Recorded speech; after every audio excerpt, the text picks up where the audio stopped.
Yo tout le monde, j'espère que vous allez bien. On se retrouve sur ce je sais pas combienième de podcast, en tout cas j'ai pas compté. Mais on se retrouve sur ce nouveau podcast, ça fait longtemps que je n'avais pas tourné. Pas mal de boulot en ce moment avec le projet qu'on développe avec l'équipe autour de la nutrition, la remise en forme.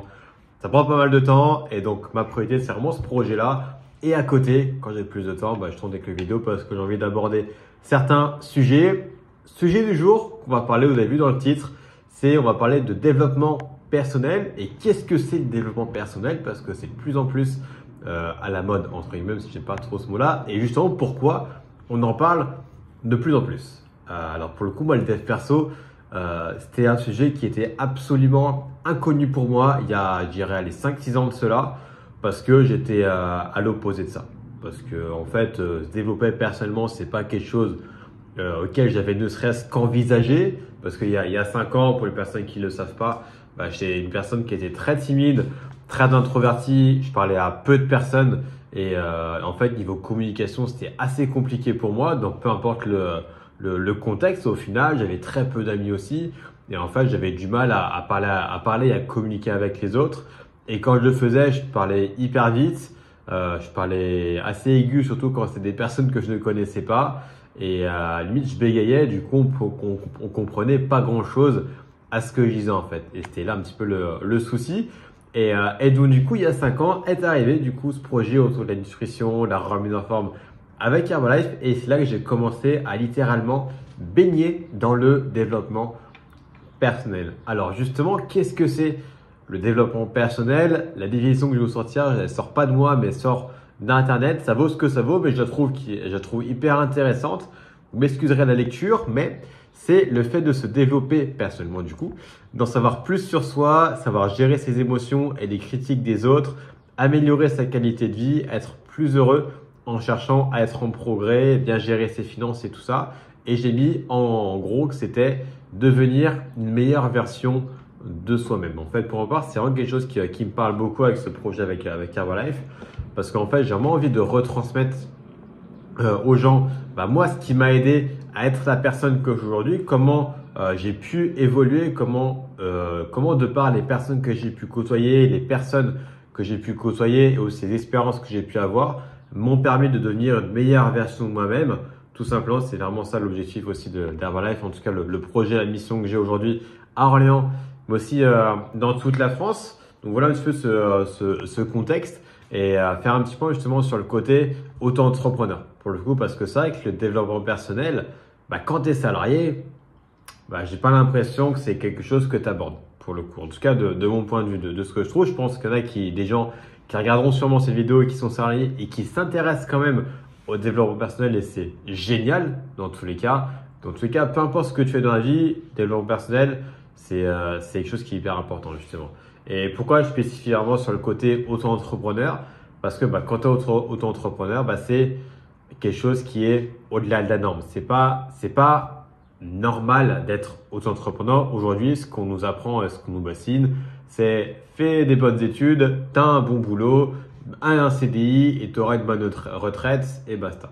Pour le coup, c'est vraiment ce qu'on nous apprend. Moi, je suis vraiment à l'opposé de ça, mais ça, c'est un autre sujet. Mais du coup, quand tu es auto-entrepreneur, tu fais quelque chose qui n'est pas dans la moyenne. Et forcément, quand tu fais quelque chose qui n'est pas dans la moyenne, tu dois savoir, tu dois être bien développé personnellement, déjà pour gérer les critiques, pour gérer tes émotions, pour avoir de bonnes relations avec les gens. Exemple, moi, avec Herbalife, forcément, je suis amené à côtoyer des personnes que j'accompagne sur la nutrition, sur leur remise en forme. Des personnes aussi qui rejoignent l'équipe où forcément on va être amené à bosser ensemble. Donc, du coup, c'est important d'avoir des bonnes relations, de savoir avoir de bonnes relations avec les gens. Et autant vous dire qu'à l'époque, ça, c'était ni fait ni à faire pour moi. Et forcément, j'ai beaucoup évolué sur ce domaine-là. Et je sais que j'ai encore beaucoup à apprendre sur les prochaines années.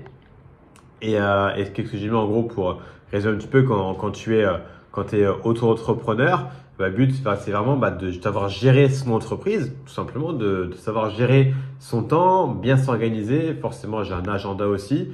Et ça, en fait, c'est pas quelque chose qu'on t'apprend à l'école pour le coup. De bien gérer, exemple, de bien gérer ses finances, parce que quand tu es auto-entrepreneur, tu es à ton compte, donc c'est à toi de gérer tes finances. Et ça, c'est pas quelque chose qu'on apprend. Je vous amène à regarder justement la vidéo que j'ai faite sur les différents sujets qu'on n'aborde pas à l'école. Forcément, les finances, même en ce moment, pour le coup, je pense que ça se démocratise un petit peu. Mais moi, jamais pendant mon collège et encore moins au lycée, on m'a appris à gérer mes finances. Alors que pourtant, pour moi, c'est quelque chose de primordial en fait.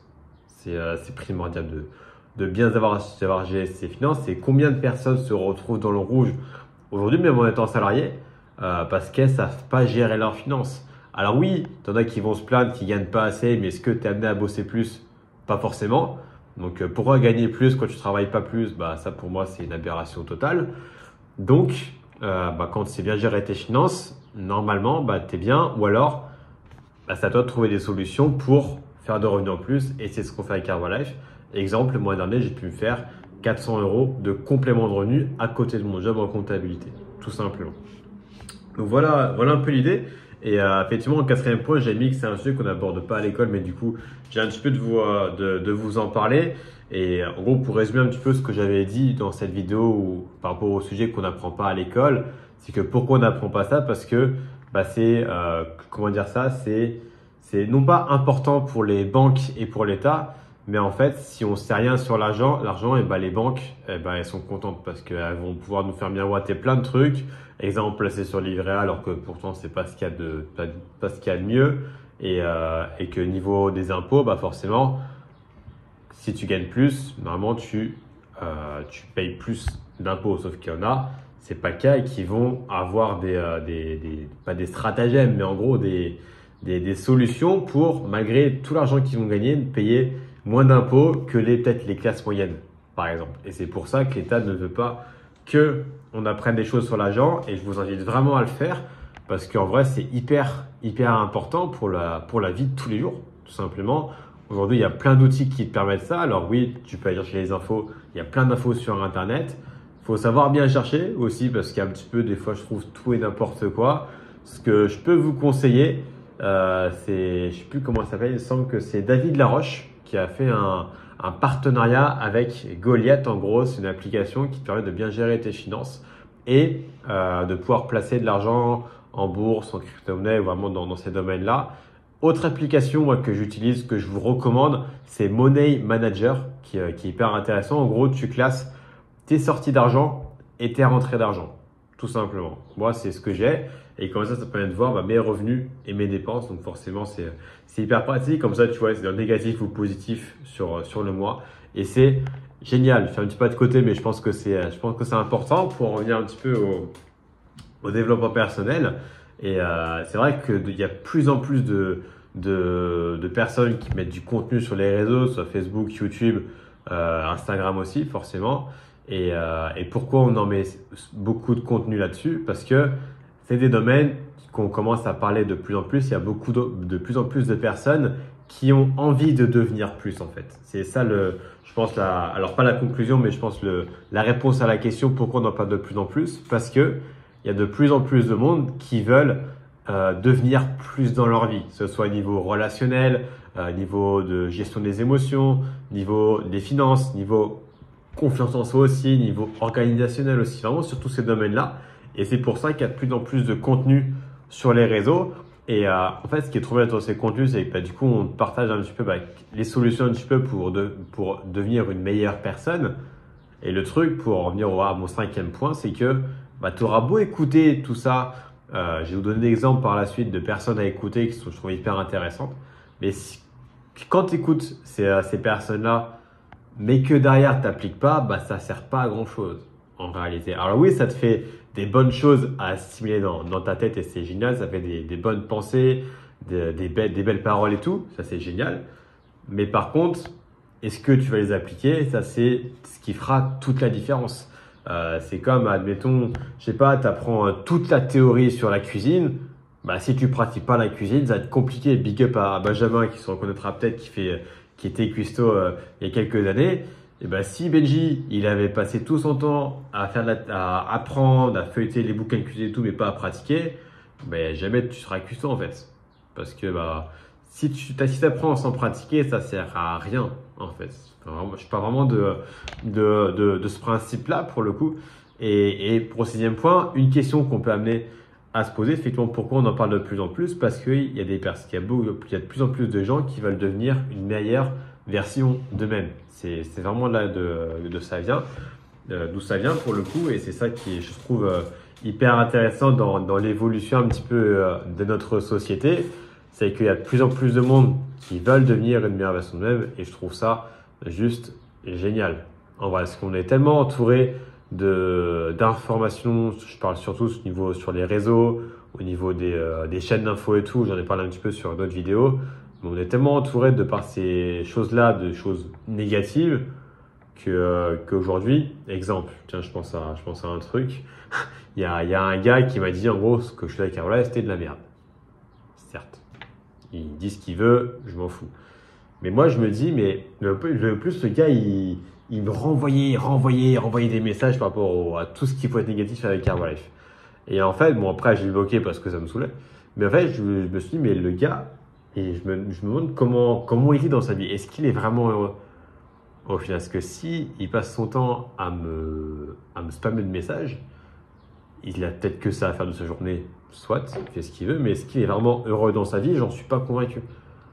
En vrai. Et le but de devenir une meilleure version de soi-même, pour moi en tout cas, c'est d'être plus heureux au final. Et ça veut dire quoi être plus heureux? Ben, ça veut dire devenir une meilleure personne, ça veut dire être en progrès, en fait, devenir une meilleure personne. Pour moi, c'est vraiment dire ça, être en progrès par rapport à ces objectifs qu'on s'est fixés. Donc, encore faut-il en avoir. Ça va être important, que ce soit des objectifs niveau financier, niveau santé, niveau bien-être, niveau pro aussi, niveau perso, mariage, enfants et compagnie. Je pense que vous m'avez compris, mais quand tu as des objectifs, bah, l'idée c'est de les découper un petit peu en petits points, en objectifs un peu plus petits, pour atteindre au final un objectif plus grand que tu t'es fixé sur 5, 10, 15, 20 ans. Par exemple, et quand tu es en progrès par rapport à ça, pour moi, tu ne peux être que heureux. Et ce qui est bien quand tu es heureux, c'est que ça se ressent par rapport avec les personnes que tu parles. Pour moi, être heureux, c'est vraiment ça. C'est vraiment ça. Et c'est aussi ne pas se plaindre. Aussi, combien de personnes j'ai vu se plaindre du mois de juillet pourri qu'on a eu, limite? Un paquet. Et en vrai, qu'est-ce que c'est barbant. Ouais. Quand tu as que, ouais, il fait beau aujourd'hui, ah, il fait chaud, ah, super. Est-ce que ça apporte quelque chose? Pas forcément. En vrai, le temps, on s'en fout. C'est vrai que je prends l'exemple du temps, mais c'est le cas pour plein de sujets, je pense. Mais je vois plein de personnes qui, quand il pleut, oh, fait chier, il pleut. Quelle journée de merde.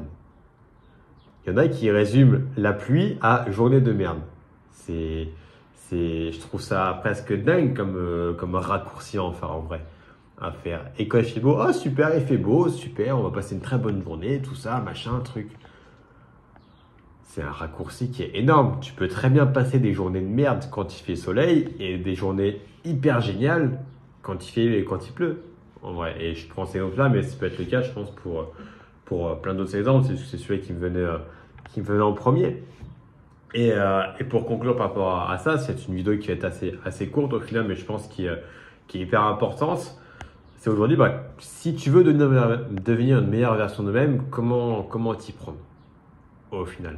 Déjà, on a parlé de théorie. Donc, niveau théorie, ce que je peux vous conseiller en termes de livres, en termes de podcasts et tout ça, quelques personnes que je peux vous conseiller. Le premier, un livre qui a fait beaucoup la différence pour moi, c'est Comment se faire des amis de Dale Carnegie. En gros, c'est moi parce que je l'ai dans ma chambre, mais en gros, ça répond clairement à la question comment se faire des amis. En gros, ça t'apprend vraiment à avoir les meilleures relations possibles avec les gens. Vraiment à se faire des amis tout simplement, mais surtout à créer de bonnes relations avec les gens. Et en vrai, ça c'est quelque chose qui est hyper important parce que si t'es pas casanier, si tu restes pas tout le temps dans ta chambre, dans ton appart, normalement tu côtoies un petit peu de personnes. Et donc du coup, ce livre, il t'apprend à bien gérer les relations avec les gens, bien gérer les conflits aussi. Donc je trouve un livre qui est hyper intéressant. Autre livre non, mais autre personne qui pour moi a fait grave la diff, c'est David Laroche. David Laroche, c'est l'une des personnes qui est plus influente dans le développement personnel en francophonie, donc vous allez vraiment à l'écouter. Il fait pas mal de vidéos sur YouTube, pas mal de podcasts aussi avec d'autres personnes. Donc vous allez vraiment à l'écouter. Il a fait une école de coaching aussi qui je trouve hyper intéressante, que j'ai pas encore fait, mais de par les retours qu'on peut avoir, je trouve ça hyper intéressant d'aider les gens vraiment à se développer personnellement, à devenir meilleur à son domaine. Je pense que c'est vraiment ce qu'il veut faire aussi. Il y a aussi Jim Rohn. Jim Rohn, c'est le business philosopheur d'Herbalife. Vous allez me dire, qu'est-ce que c'est? C'est le gars en gros qui a apporté vraiment ce côté développement personnel, ce côté un bon mindset, ce côté vraiment relationnel, confiance en soi aux personnes de l'activité qui est Herbalife, mais aussi plus généralement à toute la population en général. Donc il y a pas mal de podcasts qui sont en anglais, pas mal sur YouTube, qui sont traduits en français aussi pour certains. Donc vous êtes vraiment à l'écouter. Plus après dans le domaine du sport, il y a Nassim Saïli qui est coach sportif, il fait pas mal de vidéos vraiment sur la muscu, sur ses programmes de muscu et tout, sur ses conseils d'exécution à la salle et tout ça. Mais il fait aussi des podcasts du coup avec des personnes qui peuvent être du coach sportif, au coach en développement personnel, sur gestion des émotions. Un coup, il avait une personne qui était venue pour parler un petit peu des thèmes astrales, pour savoir si le scorpion, ce que ça correspondait, tout ça. En gros, je trouve ça hyper intéressant. Il y a aussi Eric Flagg qui fait des podcasts où lui il parle plutôt tout seul et des fois avec des gens, ça dépend. Mais je trouve hyper intéressant, il fait pas mal de street workout lui pour le coup. Autre livre qui est hyper intéressant, Darren Hardy et l'effet cumulé. Ça, les messieurs dames, c'est une pépite en vrai. L'effet cumulé, je pense qu'on pourra terminer là-dessus. Mais l'effet cumulé, on se rend pas compte à quel point c'est quelque chose de énorme. En vrai, je vais redire cet exemple, il me semble que j'ai déjà dit dans une vidéo. Mais admettons, tu places 1 euro à la banque, par exemple, en épargne, et que ce simple, non même pas 1 euro, ce simple centime, 1 centime, il va doubler tous les jours. C'est-à-dire que premier jour, 1 centime, deuxième jour, 2 centimes, troisième jour, ça fait combien? 8 centimes, etc., etc. Et en fait, Darren Hardy, je ne sais plus dans son livre audio, il partageait que en fait, au bout de, je sais plus, au bout de 10 jours, ce simple centime était devenu juste 5 euros et 12 centimes. Ce qui est certes pas énorme. Par contre, quand il a dit la somme que ce simple centime allait faire en 30 jours, c'est énorme parce que c'était plus de, je sais plus, 5 millions d'euros. Vous imaginez, 1 centime, tu passes à 30 millions au bout de 30 jours, je crois. De mémoire, c'est ça, mais vous avez compris l'idée, c'était plusieurs millions d'euros qui parlaient. Donc, ça veut dire quoi? Ça veut dire que une simple habitude que tu as aujourd'hui, que tu acquiers aujourd'hui, exemple, faire un petit peu de sport 3-4 fois par semaine, ça va pas se voir tout de suite. Par contre, quand tu auras 60 ans, 70 ans, 80 ans, tu seras en meilleure santé que les personnes qui n'ont jamais fait de sport de leur vie. Autre exemple, plus sur la nutrition. Admettons si aujourd'hui tu as une nutrition pas ouf, on va rester poli. Tu as une nutrition qui est pas ouf et qu'aujourd'hui tu te mets à avoir une meilleure nutrition, à manger des légumes, à manger plus de vitamines, de minéraux, à manger des bonnes protéines, des bons féculents et que tu apportes ça à chaque repas, que tu as un bon petit déj aussi, qui te rate suffisamment au niveau de l'eau. Au début, ça va peut-être pas se voir tout de suite. Par contre, je te garantis que sur 1 mois, 2 mois, et on va même au-delà, sur 1 an, 5 ans, 10 ans, 15 ans, 20 ans, si tu gardes ces bonnes habitudes, je te garantis que tu seras en bien meilleure santé que la personne qui bouffe McDo, qui va pizza tous les jours et qui sera en surpoids, en obésité à 50 ans. Ça, j'en suis convaincu. Et dernier petit point aussi, j'ai noté les biographies de sportifs parce que quand tu vois ce que racontent les sportifs de haut niveau, ceux qui ont fait les JO notamment, les championnats du monde, peu importe le niveau, tu te dis que eux, ils en ont vécu des galères et des challenges pour arriver au niveau où ils sont. Donc, c'est vrai que c'est hyper intéressant, je trouve, comme récit. Ça peut être différent des podcasts qu'on peut écouter sur le développement personnel, mais en fait, ils te racontent des choses qu'une personne lambda ne vit pas parce que eux, ils sont sportifs, mais c'est leur métier, c'est leur job, ils sont professionnels. Donc, forcément, ils sont amenés à vivre des trucs que nous, du moins nous, les personnes qui font du sport, mais juste pour le plaisir, par rapport à nos objectifs perso, on n'a pas accès en fait, tout simplement. Donc, n'hésitez pas à écouter des biographies de sportifs, je trouve ça, même des interviews de sportifs, je trouve ça hyper intéressant à faire. Donc c'était tout pour ce sujet du développement personnel. Qu'est-ce que c'est? Pourquoi on en parle de plus en plus? En tout cas, et je pense que ça pourra amener à la réflexion beaucoup de monde qui se disent mais Thomas, mais t'es perché en parlant de ça un peu. Je pense, ça se trouve, il y en a qui se posent cette question et puis il y en a au contraire qui disent mais en vrai c'est intéressant le développement personnel et je pense que ça peut être intéressant que tout le monde s'y intéresse un tout petit peu vu qu'on le fait pas à l'école. Bah, autant rattraper le temps perdu et peu importe l'âge on peut s'y mettre. Moi j'ai 24 ans aujourd'hui, donc côté 30 ans, 50 ans, 60, 70, il n'y a pas d'âge. Comme dirait Mbappé, on parle pas d'âge. Donc n'hésitez pas à vous intéresser à ce domaine-là. C'est un domaine qui est en vrai, j'en ai pas, j'ai pré-mâché le truc parce qu'en vrai, je suis sûr il y a encore plein d'autres trucs à parler sur le dev perso.